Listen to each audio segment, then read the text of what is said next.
How long do you think it's going to be before they make the announcement that we've had contact with outer space and they call for what? Never. You don't think so? No. I used to think so. I used to think they were getting us prepared, but I have no doubt now that they never intended to, and I fully agree with them. Now, 5, 6, 7 years ago, you know, I was going on the lecture, hey, you got to listen to this, you got to see what's going on. Now, I know they were right. I mean, mankind is not and will never be ready for this kind of information. Sure, it's interesting for you and me and you know, a very small segment of society, and it's tremendously interesting. But no way should the public ever be told about this. What do you think would happen if they were? It would probably cause problems that the governments of the world are not equipped to handle. The basic issue is religion. John, how many world records did you hold? 17? 17. 17. They've all been broken. Most of them have been broken because of the new airplanes that have come out. Yeah. I'm hearing rumors at Area 51 that there's at least one live alien living there. There definitely is one live alien, regardless of what Bob says today. Yeah. We're talking about Bob Lazar. During December and January, December of 1988, January of 1989, when he was working up there, he sat right in that chair whenever he'd come back from the test site, and he'd tell me what he saw. And I'll never forget the January 1989. I was sitting at that desk writing out checks, and he comes in and he said, "John, you'll never know what it's like to see your first alien." Could you relate the you know, the times you went up there with the Lazar looking for craft yourself? We went up twice. The first time was not. The first time he knew it was going to fly. He knew it was going to fly just after sunset, and that was March 22nd, 1989. And we drove up there with Gene Huff, and we had my motorhome. And we pulled in just as it was getting dark, and I was setting up the Celestron scope. And they were outside looking. They said, "Here it comes." And you can see this real bright light coming up from behind the range. So I got the Celestron scope hooked up and got it focused in, and had, you know, like maybe about 15, 20 seconds. I don't have the scope here, but it's 8 inches, and it's a huge scope, and the disc, you know, pretty much filled the field of view, and it was tilted like about 30 degrees. It was kind of yellow-orange, and it was kind of diffusing, and I just saw it just as it started to go back down the mountain. And we waited a couple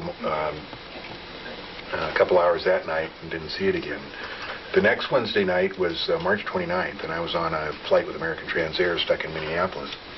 And that's the night I phoned Bob and said, "What's going on?" He said, "We're going fishing." And I thought, oh, neat. And that was his code word for we're going up to Groom Lake. Well, several weeks later, when they took him up to Indian Springs with a gun pointed in his head, they said, "Oh, that comment about going fishing, boy, it sure took us a long time to figure that out."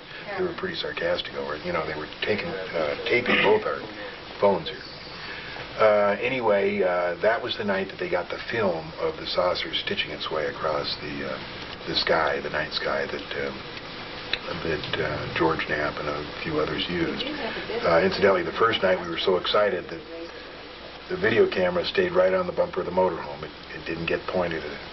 I don't know why that happens, but it does. Anyway, the third night was April 6, 1989, and that's when Gene and me and Bob's wife, and his wife's sister went up there. We rented a car because I had blown the transmission on the motorhome, and Bob just had a two-place 280Z, and I had just my truck, so we rented a car to go up there. There was no mystery about that, which people make a big deal about, but we just had no other way to get up there.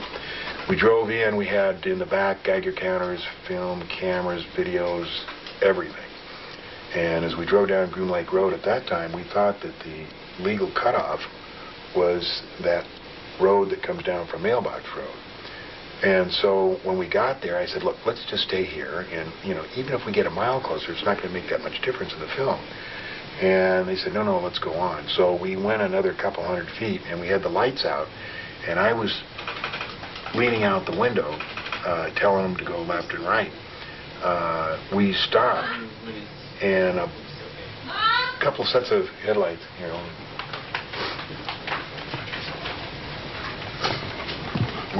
as we stopped, a couple sets of headlights came on in front of the vehicle, and we decided to run because I thought we were in illegal territory. As it turns out, we weren't, and we could have all avoided a lot of trouble, and Bob never would have lost his job, and I never would have lost mine if we'd have just, sat there and let him walk up to us. But the fact is, we thought we were in illegal territory, and we turned around, we started going 90 miles an hour down the road with them in hot pursuit. We almost made it to the highway, but they had sent another Bronco around and cut us off. And when we saw him coming down the road, we stopped. Bob ran out in the desert. I jumped out and started setting up the telescope, and that's when the first Bronco came to a halt. And I ran up and threw my hands against the top of the car, and I said, holy smokes, you guys aren't dopers, are you? You scared the hell out of us out here. And they get out, and they all were armed with machine guns. They stand around. There was like 4 or 5 of them, and they stood at port arms around us. And the one guy said, what are you guys doing up here? And we said, oh, we're just looking at the stars. He said, well, why did you run? And I said, like I said, we thought you were dopers. And he said, well, we're not. We need to see some identification, and we showed him some, we had to give him our Social Security and the driver's license, and he ran it, and all this process took about 30 minutes.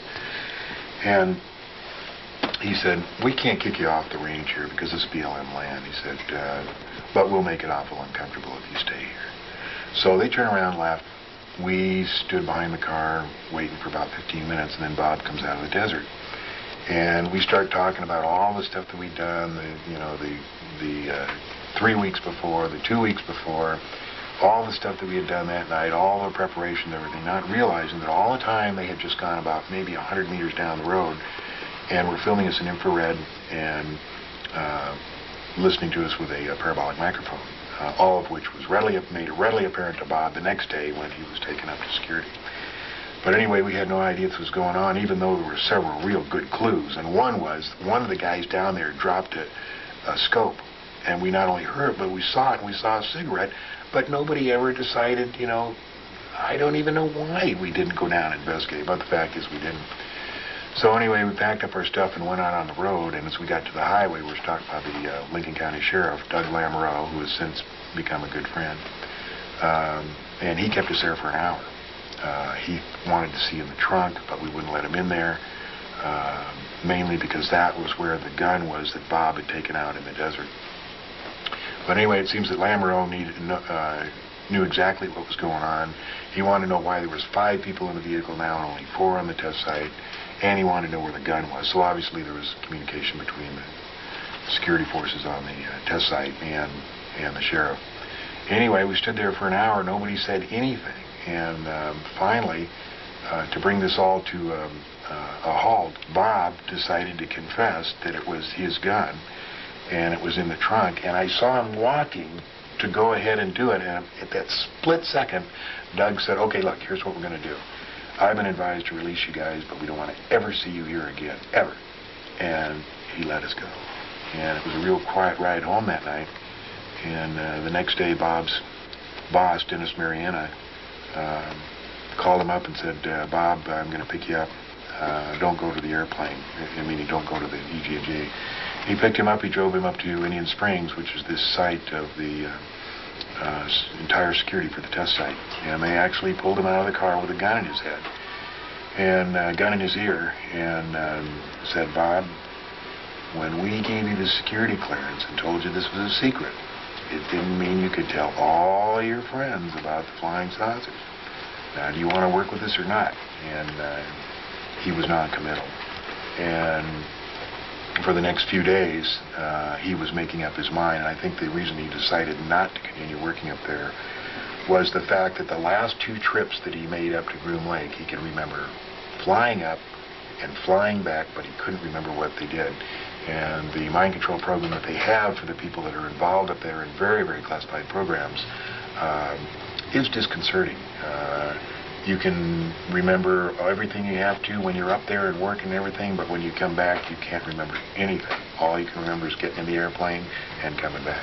And that was real disconcerting to Bob, who has an IQ of way over 200. And the tunnels that are going from the Groom Lake facility, it goes out across and underneath the Tickaboo Valley, as I understand it.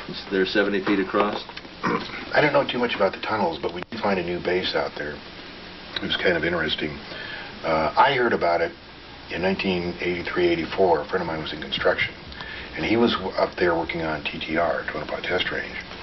And I was pumping him, and I said, hey, anything else going on up there? He says, yeah, as a matter of fact, there is. He said, over on another range, they're building something. Then I talked to a guy who drove a fuel truck up there, and he said, yeah, he said, once I was delivering fuel up to TTR, and he said, where we come in at Gold Reed, he said, I had to wait for something like an hour for a procession of cement trucks going by. He said, it was just unbelievable how many cement trucks there were. And the facility is called Sandia, and I'll show you where it is. It's in Paiute Mesa, and they started in 1980, and they finished in 1987. I did a little story down here on Channel 3 about it. And a guy called in after the newscast and said, yes, I'm originally from El Paso, and I was hired to work on Sandia. And he said, yes, we started in 1980, finished 1987. It's totally underground. You can't see anything above ground, and believe me, I've tried, even though the closest point you can get to it on the... You're going to show me the picture? Or where? Which ones? The location of it. Yeah. The closest you can get to it is 25 miles. And it's a long ways. The guys that fly into it say that when you land there, and I'm talking about EG&G Special Projects, they take the passengers in and out. They say you can't see the runway until the last second. And then they land. They're not allowed to ever get out of the airplane, like up at Groom Lake. They can go to the cafeteria. At this place, they have to sit in the cockpit. They're not allowed to get out. When the passengers get out, he said they just go behind a little knoll and disappear. Now, I'm sure there's stairways or whatever, but there's nothing. You can't see anything up there. It's very well hidden. And during the Gulf War, a friend of mine talked about it. I think this technology of hiding runways came about in 1980 because I heard about it then, but I didn't have any examples during the Gulf War. During the Gulf War, I worked for a cargo company that did a lot of flying into the Gulf. And although this didn't happen to me, it happened to a friend of mine where he got down to Cairo and got just south of Cairo about 100 miles and got vectored by the American Airwax for delivery of what was in the airplane. And it was at night, and they couldn't see anything, and he was told when to put his flaps down, when to put his gear down, and at 500 feet, lights came on, and he landed there. They unloaded, took off, and went on his way. Since we navigate by inertial guidance, he knew exactly where he was, and he had occasion, like a week later, to come over the same spot, and it was just the middle of the desert. There wasn't a trace of anything, nothing. So they have really good capability of hiding runways. Now, people think Groom Lake is a one-of-a-kind facility, and it is a very big secret facility. But like in 1980, there was 30 other what they call AXOs, aircraft access only. You can't drive in it.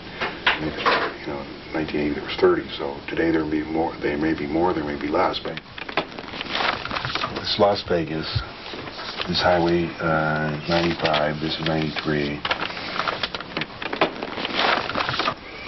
This is Mercury. This is Beatty. These are the places where I was trying to hike up to. They were the closest to the border that you could leave within the Sandia. Here's Sandia. When they built it, they put this extra little security range around here. There's absolutely no indication that anything is there except an enormous power line going right into there, and it just stops now. Coming from where? Coming from down here, maybe down as far as here. This whole area is NRDA, where they originally built the nuclear rocket.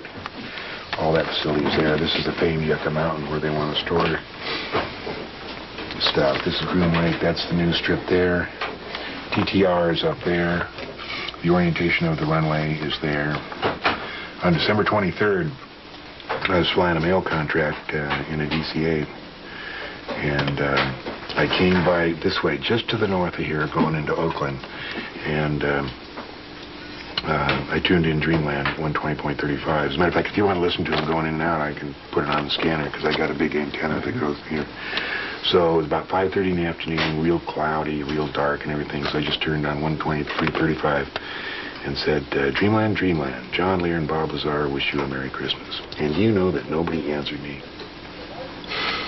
The Frankenstein factories where they create alien-looking There's no beings. question about it. I had a friend that worked up at the test site who went to work in the 80s, the early 80s, late 70s and early 80s, over in Saudi Arabia for one of the major contractors over there, Osama bin Laden. And he had a lot of strange things happen. He came back, you know, and before I got into this in 7 years ago, I was relatively straight. I mean, I, you know, did my stint for the CIA. I believed in, you know, God and apple pie and Chevrolet, and, you know, flying saucers to me were, I mean, just, you couldn't even mention it. You know, I wasn't interested then. So we sat down in the early 80s at my house over on the other side of town, and we're kind of saying, you know, what's going on, and nothing, and there was kind of a lull in the conversation. He says, John, what do you know about, I can't think of the word. We were talking about genetic engineering. What is it when they create a human? Cloning? Create a big, oh, yeah, Yes, cloning. He says, John, what do you know about cloning? And I said, you know, nothing. I mean, this was so far out to me. And he said, just let me tell you, it's all real and it's all happening. And this is from Cecil McMains, a guy who's so down to earth, who worked on the SR-71, who did a lot of stuff, you know, and he would never, ever come out with something so unusual as that. So they have Frankenstein, the missing kids, the milk carton kids. You know, I used to talk a lot about that, and there was a lot of kids that were missing in like 83, 84, 85, and it's my understanding that the FBI discontinued annual reports of missing people because There was a million that were missing, and then actually about 80 or 90,000 that just simply disappeared. I mean, they didn't wind up as prostitutes on Hollywood Boulevard or as sex slaves or in some shallow grave. There's 80 or 90,000 that just simply disappeared. Yeah. We have both seen the film that was taken out of the Dulce facility. Why would somebody make pictures like this showing the creation of some sort of alien being? And this is a facility. This is a facility that's run by the United States government. I mean, with your tax monies. Yeah, I've heard Hamilton talk about the Dulce facility, and I've also heard about, you know, genetic engineering programs at Area 51. Yeah, there's no question that Dulce exists. You know, I was the one that kind of led the research on that. I was at a meeting in Crestone, Colorado, and Tom Adams handed me a letter from a lady who lives in Las Vegas, and she was the one that tipped us off that this thing existed. So I talked to her, and she knew the location of some photos and videotape that had been taken inside Dulce by a guard who escaped during what they call the Dulce Wars of 1979. He used to contact her every 6 months, and he said, if I ever miss contacts 2 in a row for a year, you can go after this box, which they had hidden somewhere here in Nevada, that contained 6 minutes of videotape, 25 black and white photos, and some other documentation about what went on in Dulce. About 2 years ago, he did turn up missing. We never heard from him. And I think there was like 12 or 13 attempts after the box, but it had been hidden maybe at least 10 years ago in the terrain and the foliage, and everything changed. I don't think they ever got it out. He said on level 5 you'd walk on by and people would be in cages and screaming and begging for help, and he was told I heard that. to walk straight on through and not look or pay attention. Yeah. These people are all mad. I heard that. And then from another source, Air Force engineering source, I heard that when he went there, they referred to it as Section D. And then Bob heard it referred to when he was up at the test site just once, and somebody mentions something about it being shipped to Dulce, but that's the only reference he ever heard to it. Now, I call these, the guys who are working in the facility as Igors, the invisible government's obedient robotons. But it really is a Frankenstein factory. I'm hearing rumors at Area 51 that there's at least one live alien living there. There definitely is one live alien, regardless of what Bob says today. Yeah. We're talking about Bob Lazar. During December and January, December of 1988, January of 1989, when he was working up there, he sat right in that chair whenever he'd come back from the test site, and he'd tell me what he saw. And I'll never forget the January 1989. I was sitting at that desk writing out checks, and he comes in, and he's a little fidgety. And after the first night that he got back from the test site, we never discussed anything in this room because they seemed to know everything that was going on. So he came in, sat down, and he looked fidgety, and he kind of went, let's go. So we went out in the back. There's a stable back there, a little alley back there. And I remember that I was, thought he had something really neat to tell, so I didn't grab my coat. I was in a short sleeve, and we went out there, and I remember it was bitter cold. The wind was blowing, and we stood in the alley, and I said, what? And he said, John, you will never know what it's like to see your first alien. I said, God, neat, how'd you see it? And he described the circumstances of walking down this hallway, being led by two guards, and going down the hallway and looking through this window. As a matter of fact, I have the original drawing that he drew this scene, and he said it was maybe a 12 by 12 window, and it had wires running through it, and he looked through it, and there was two scientists facing him in white lab coats and the little gray talking to them. I said, could it have been a doll? Could it have been a midget? He said, no, John, it was an alien. And it was just really neat. He said walk down once, and then when he came back, he looked in, and they weren't there. And today, you ask Bob about that, he says, well, that's what John says, but I really don't remember myself. But I remember. I remember the night it happened, and I remember going out and him being pretty excited. Do you have the picture? Yeah, I'll show you a little drawing that he made of what it looked like looking through the window. See this thing here? This is the piece of paper that Bob drew that night. Yeah. First of all, he drew how the hangars were, 360 feet, each 46 bays. This was the corridor, this was the window, and those were the two scientists, and the little gray. The scientists are facing us, the gray is going that way, and that's what he saw through that window, and he's very meticulous, showing, where and under what circumstances he saw it. This is the drawing of how the hangars fit up against the mountainside. So this is the gray here? Right there. Yeah. Yeah, these are the two scientists, and that's the window he looked through. Oh, I see. In 1962, Kennedy ordered what became known as the report on Iron Mountain, and what he was interested in was finding out if there's anything other than war that could stimulate the economy to the extent war could. We've always had a war to stimulate the economy. Always had one. In recent years, we had Vietnam and then Saddam Hussein, which was all manufactured. I mean, I flew an airline. For an airline, we used to take the troops, American troops in there, Green Berets, to train Saddam for the 2 or 3 years before that war. Well, they create the crisis. They create the crisis. So the report from Iron Mountain said really that there was nothing that would stimulate the economy as well as war. And they had considered medical research, space research. They said that there was one thing that would stimulate it, and that was a threat from an extraterrestrial species, real or imagined.